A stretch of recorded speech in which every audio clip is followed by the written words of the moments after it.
something happens, a fact happens, you lose a contract, or someone else is getting the promotion at work, or someone else has gotten the love of your life. All these are happenings, right? Well, what do they all have in common? They are facts. They just happen. What really matters, though, is what you do next after this fact occurs. What is the meaning that you are attaching to this happening, to this fact?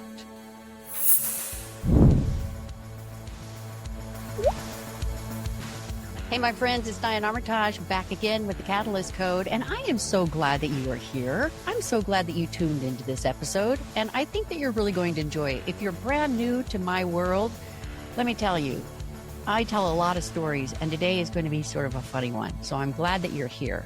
Today, I want to talk about perception.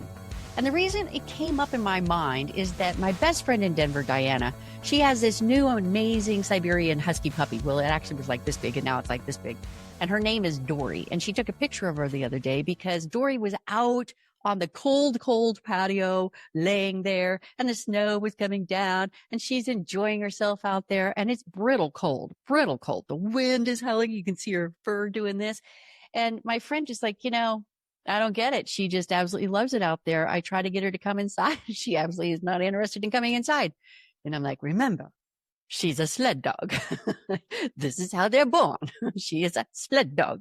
So anyway, it reminded me of this really funny story that happened back with my dog, Merlin. Now, Merlin has been gone for many, many years, but he was the love of my life. And he was a Great Pyrenees. He was giant. He was this big guy. He weighed about 150 pounds, and he had just all this hair. He was just huge. In fact, actually, if you gave him like a bath, he didn't really have that big of a body, but he had a lot of hair. He looked like a really big guy. And so he was just amazing. He was the love of my life. You're going to hear a lot about him. Well, Merlin and I, we actually lived in Columbine. And this was when I was working at Remax International, and I'd actually bought this house for the yard. So I bought the yard, and the house came with it because, Merlin had to have some place to run. He had to have room and space to be. And so one day when I was working at Remax, it was about 45 minutes up the road, and it was really just one straight shot up this highway to Remax. And, 45 minutes was usually a good day, right? Well, we start getting these snow flurries at the office. And then the snow flurries start getting bigger and bigger. And they hadn't really predicted a blizzard. But in a matter of a couple of hours, we were definitely in the middle of a blizzard. And it was starting to get like whiteout conditions out there. And so they told all of us to go home. They're like, get home safely. We're closing the office. Get home. Well, the whole morning, I'd just been gnawing my fingernails to the quick because I was so sure that I had left Merlin out in the freezing cold in the backyard. And I had two doggy doors, one from the backyard into the garage, and then one from the garage into the kitchen. And they were both sizable. I mean, they could fit a raccoon if he wanted to come in because, Merlin was a big guy. But I knew that I had left both of the doors shut. I was absolutely sure of it. I was hoping it wasn't true, but I was pretty sure that this had happened. And I thought, oh my gosh, he is out in the cold and he is freezing in these brittle blizzard conditions.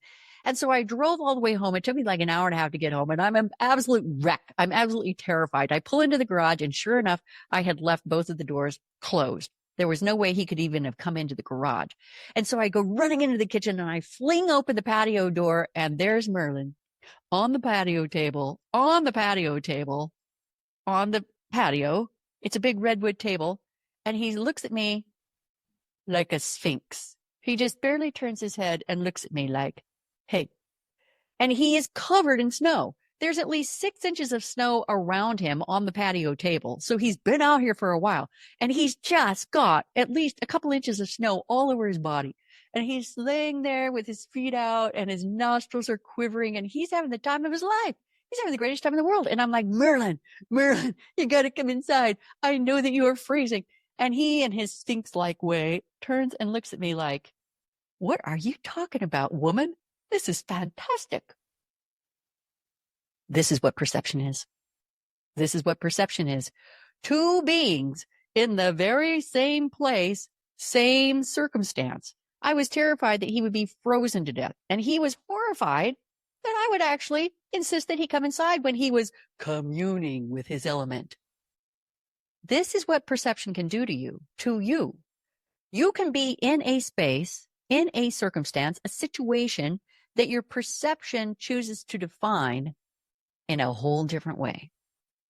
Now, I talk about this a lot in my Tower of Power thesis. My Tower of Power concept, it's something you're going to hear about from time to time. And I'll tell you the entire story soon enough in one of the upcoming episodes. Or you can go to my website, dianearmitage.com/mytower, and you can listen to the masterclass on my Tower of Power for free. No worries, right? But in a nutshell, this whole thing landed on me about a year ago, and it's about your 6 mental factors. Each of us human beings have 6 mental factors that put us above any other creation on the planet, right? And of those 6 factors, I often say that there's really only 4 mental factors. You have 4 mental factors, and then you have 2 other factors that I would say are more energetic or spiritual in nature, because they're the ones that are directly connected to the energy that you are connected to and corresponding with all of the energy out there. But I can get to all that later. So our 6 factors. So we have reason, memory, perception, will, imagination, and intuition. I'll say that again. Reason, memory, will, perception, imagination, and intuition. Now, unbeknownst to most of us, the Tower of Power operates in a certain set way. And this is what came to me about a year ago. It operates from the top down, and certain factors are always in order. And when you figure that out, you can apply this knowledge to every single aspect of your life to create very, very fast change. I mean, lightning fast change. Okay. But let me get back to the perception thing, because the perception thing sits right there in the middle of the Tower of Power. It's in the middle, right? So now think about this. How you perceive something in your life, or how you perceive your life, period, can be hugely amazing or hugely detrimental to you. All right, so let me give you an example. Say an event happens, right? Something happens, a fact happens, you lose a contract, or maybe you're not getting enough contracts in the door, or someone else is getting the promotion at work, or someone else has gotten the love of your life, or someone in the boardroom or an office meeting or even at your kitchen table is always interrupting you. Someone cut you off in traffic. All these are happenings, right? Well, what do they all have in common? They are facts. They are facts. They just happened. What really matters, though, is what you do next after this fact occurs.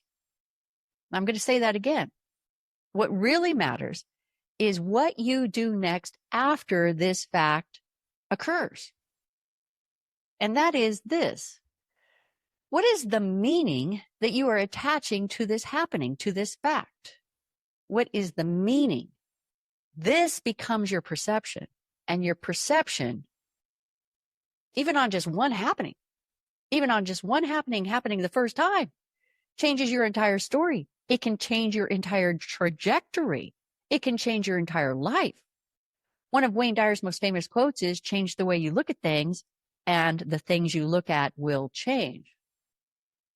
Change the way you look at things, and the things you look at will change.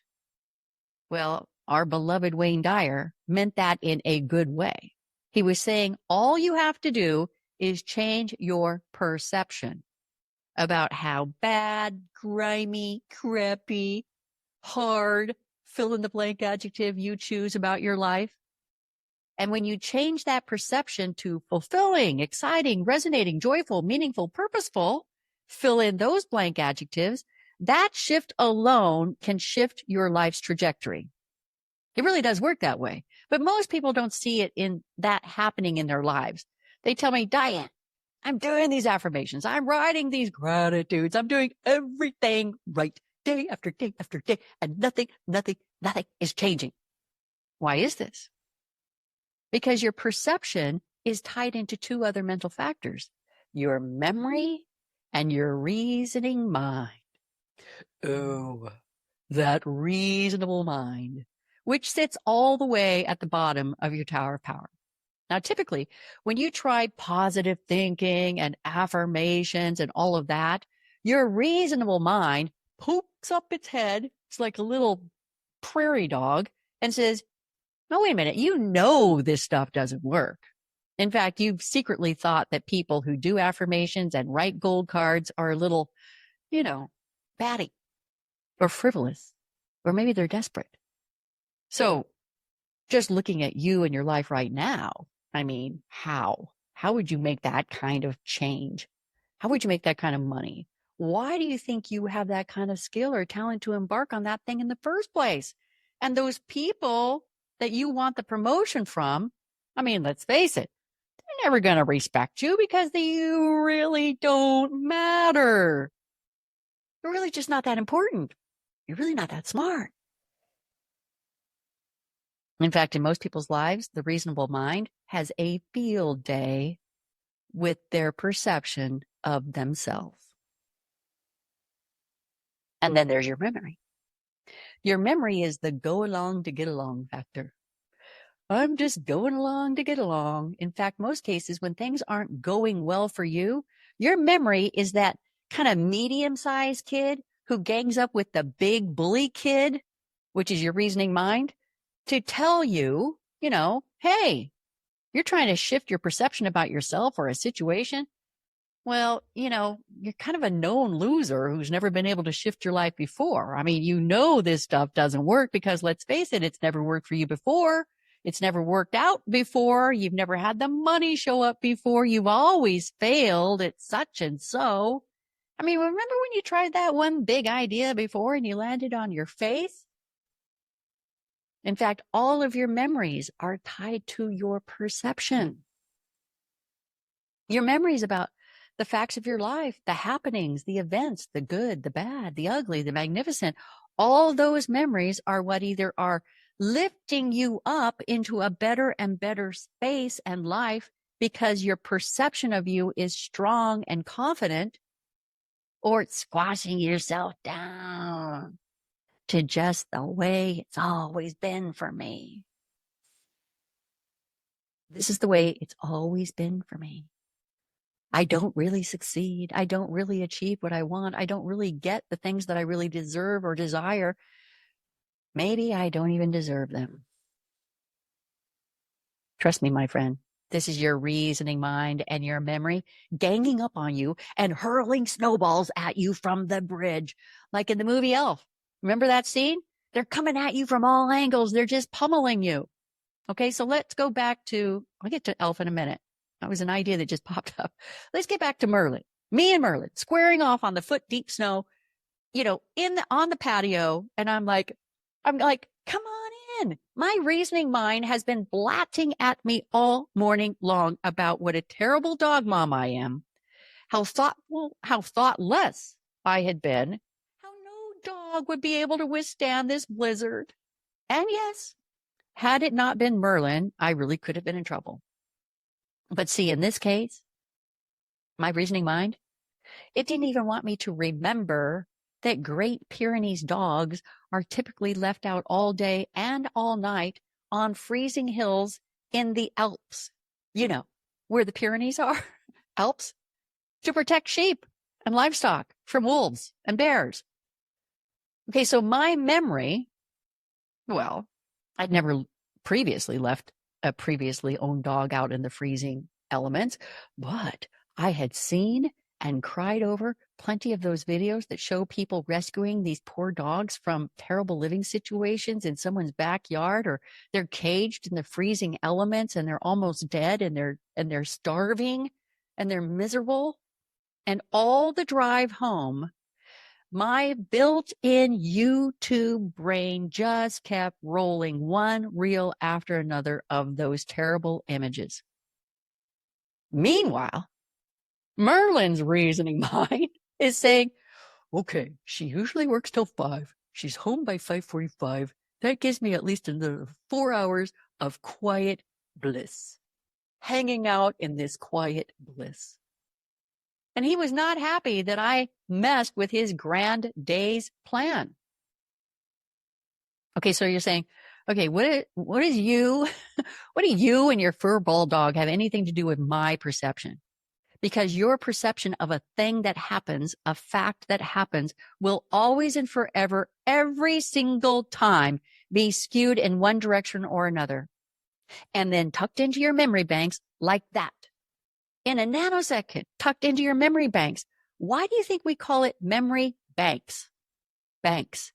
Because you are adding shekels of perceptive emotion every single moment of every single day. You're building up your memory banks one way or another. You have wrapped this fact in the emotional blanket of your perception, and perception is all about emotion in the moment. But that emotion you assign will change your entire trajectory immediately. And if you're not careful, a negative assignment becomes a negative memory. And when that happening or that fact turns up again in your life somehow, some way, maybe not even associated with you personally, you may see somebody else cut somebody else off in traffic, and you respond emotionally. See, your reasoning mind says, yep, see, that's just the way it happens every single time. Now, I just mentioned the famous snowball attack scene in Elf. If you haven't seen the movie Elf, you have no idea what I'm talking about, but I bet you can find the snowball attack scene in a YouTube clip. So these bullies at school had ganged up on Elf's stepbrother. So Elf is actually named Buddy, and he's been raised by the elves and Santa, and he comes down to find his real father, and he discovers that he also has a stepbrother whose name is, I think his name is Michael, and he's maybe 10. And he's walking his brother home from school, and the bullies start this full-on snowball attack. Well, Buddy's stepbrother, Michael, immediately perceives in an instant the situation as harrowing and dangerous, and he felt like a doomed, trapped kid. Why? Because he'd been through this before, and he'd seen other kids endure this before. That's memory. Buddy, meanwhile, Big Elf, he responded as if this was the greatest, most fun game to suddenly show up on his walk home from his brother's school. Why? Because he had plenty of snowball fights in the North Pole with his fellow elves, and he loved all of the fun they had had. When the very first snowball fight happened way back when Buddy was actually a small kid, he experienced that happening as a fun, inclusive, boisterous community event. His perception at that very moment solidified a memory. And that memory was entirely different from the memory that Michael had in his mind. And so every single snowball fight, including this one, was going to be a whole bunch of fun. Now, if you think about it, the entire Elf movie was really about one theme, wasn't it? How one man's dauntless, emotional perception of life changed an entire city's emotional perception of what the spirit of Christmas was all about. This is the incredible power of perception. Once you begin to recognize detrimental thoughts and emotions sprouting in your head about your potential success or your very shaky achievement, remember that this is just a shadow of your past thinking and your past perceptions. This fog of perception can be lifted in an instant, and the fastest way to recognize it is to check in on how you're feeling when a certain thing happens. Now, first, you're going to realize how fast this happens, how fast the perception and the emotional attachment to this thing happens.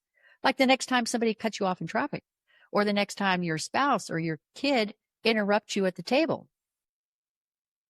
So rather than spend the next 10 years in therapy trying to figure out why you respond negatively as you do, I would suggest you try this instead. Immediately tell yourself, it's time to do a Merlin. It's time to do a Merlin. It's about shifting the immediate emotional response. And then, once you've shifted the immediate emotional response, you can go back and say, well, wait a minute. Okay, let me look at all the memories that I have in my life where people praised me for what I had to say. Complete strangers slowed down and waved me into traffic. Let me think about all the memories I have of success that I created in my life, where I did achieve, where I did make things happen, where I didn't even know how it was going to happen, but I knew that I had to have it and it happened.